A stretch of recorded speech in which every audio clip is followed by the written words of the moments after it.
In a year overflowing with drama, breakthroughs, and shifting power dynamics across both tours, one match towered above the rest. As Andy Roddick and Jon Wertheim in Surf's year-end countdown, there was no suspense about the top spot. The 2025 French Open final between Carlos Alcaraz and Jannik Sinner.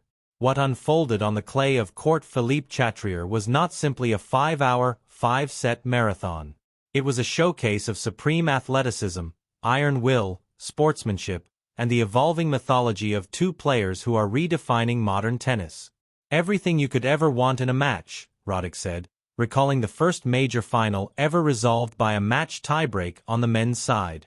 An absolute force of mental anguish, athleticism, drama.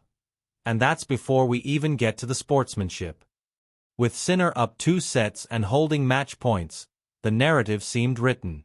But Alcaraz's instinct for survival, an ability Roddick likened to going into the phone booth and turning into Superman, tilted the match toward one of the most electric comebacks in Grand Slam history.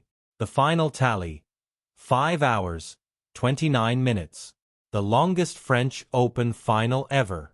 And a complete absence of injury timeouts or physical letdowns. I don't recall anyone limping around, Wertheim noted. It was such a physical match, but it wasn't to the detriment of the tennis. The match tiebreak itself reached near-mythic status. Some of the most insane stuff I've ever seen, Wertheim said.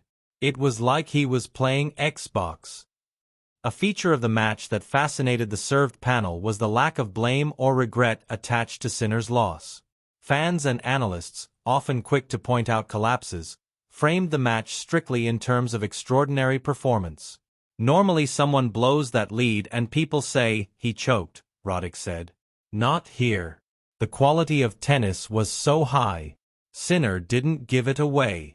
Alcaraz had to become something else. Wertheim agreed, pointing out that Sinner gave no indication of collapsing under pressure. As fans, you take your cues from the athletes, he said. There was never a sense that Sinner walked off saying, I choked this.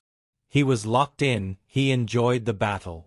That composure was validated 5 weeks later when Sinner won the next major at Wimbledon, adding depth and intergenerational resonance to the rivalry.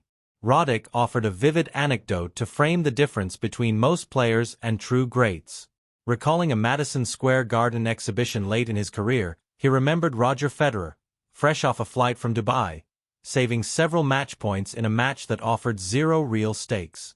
He has all the gifts in the world, Roddick said. And he's in survival mode for an exhibition. It's absurd. That, Roddick argued, is what we now see in Alcaraz and Sinner. Two players who can be pushed to uncomfortable places and still find brilliance. Sinner winning Wimbledon on his least natural surface. Alcaraz surviving early round threats at majors, including a 5-set scrap with a resurgent Fabio Fognini. Both players repeatedly forced to reinvent themselves mid-match. These are the elements of myth, Roddick said.